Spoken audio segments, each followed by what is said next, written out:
আসসালামু আলাইকুম everyone, welcome back to another new video with Mamun Hossain. বন্ধুরা, আপনারা সবাই কেমন আছেন? আপনাদের দোয়া আলহামদুলিল্লাহ অনেক অনেক ভালো আছে এবং সুস্থ আছে।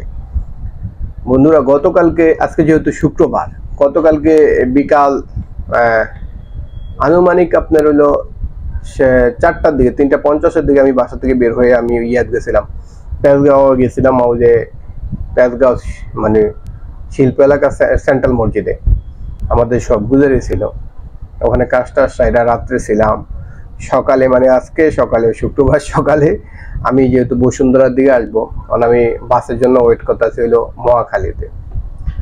মহাখালীতে বাসের জন্য ওয়েট করতেছি তখন দেখলাম যে মহাখালী রেল লাইনের রেল গেটের যে একটা ক্রসিং আছে, এই ক্রসিং এর এখানে একটু উঁচা জায়গা আছে, ওখানে একটা টেবিল, লম্বা একটা টেবিল মানে খালি পড়ে রয়েছে। তখন আমি ফার্স্টে গিয়ে একটু টান দিয়া ওই টেবিলটাতে বসলাম। বসানোর পরে আরেক ভদ্রলোক বসে, মানে এক মুরব্বী, এই যে মুরব্বীরা আপনারা স্ক্রিনে দেখতেছেন, হ্যাঁ, এই মুরব্বী মনে হয় পত্রিকা বিক্রি করে। কিছুক্ষণ পরে মনে হয় 1-2 মিনিট বসছে, কিছুক্ষণ পরে আইসা কয় মানে উঠেন খালি পাইলেই বৈশা পড়ে। আরে সরকারি ফুটপাতের রাস্তা, আপনি টেবিল বিছিয়ে রাখছেন, খালি ভাবছে মনে হয় এখানে কাউন্টার, অনেকে এই জন্য বসছে। আমি ওই মুরব্বীরে বললাম, ওই যে এক হুজুরের ডায়লগ বাইরে হয়েছে না, মুরব্বী ওনাকে আমি কইলাম, মুরব্বী খালি পাইছে বইছে, আপনি এখানে খালি রাখলেন কেন? আপনার তো এটা জায়গা না, আপনি তো এখান থেকে বিজনেস করতেছেন, এখানে টেবিলের উপরে পত্রিকা রাইখা তারপর আপনি সেল করেন। একটু বসাতে দেখেন মানুষের কি রিয়েক্ট।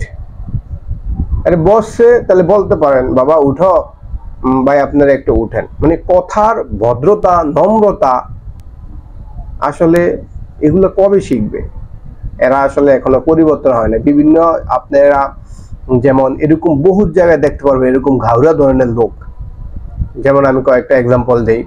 1 নম্বরে যদি আপনারা সদরঘাটে যান, সদরঘাটে লঞ্চ টার্মিনালে, ওখানে এরকম ঘাউরা প্রকৃতির লোক পাবে। তারপরে আপনি যদি যান হলো কমলাপুর রেল স্টেশনে, এয়ারপোর্টে, এদিকে হইলো এয়ারপোর্ট রেল স্টেশন, ট্রেনের রেল স্টেশন, এইসব অঞ্চলে হ্যাঁ এই ধরনের ঘাউরা প্রকৃতির লোক আছে। এরা আসলে ভালো হবে না, এরা মানে একটা দাপট খাটায়। আরে নম্র ভদ্রভাবে আপনি বলেন না, আরে ভাই আপনি খালি পাইছে বসছে, খালি পাইলে অনেকটা লোক, কয়েকজন লোক যদি দাঁড়িয়ে থাকে অনেকক্ষণ ধরে, খালি পাইছে একটা চেয়ারে, কোনো মালিক নাই, কি কিছু নাই, তাহলে এটা তো সবাই বসে। এটা তো আপনার জায়গা না রে ভাই, আপনি তো এখানে বিজনেস করতেছেন, এখানে টেবিল রাইখা আপনি এখান থেকে ইনকাম করতেছেন, টেবিলের উপরে পত্রিকায় বিক্রি করে। মানে আপনাকে কে দিছে এই অধিকার?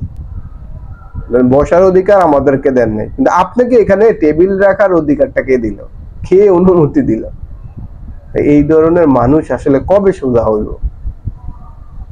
এরা মন্দ সোজা হইব না, বুঝছেন? এই যে আপনারা স্ক্রিনের মধ্যে আপনাদেরকে দেখাইলাম যার ভিডিওটা বা ছবিটা, বুঝছেন?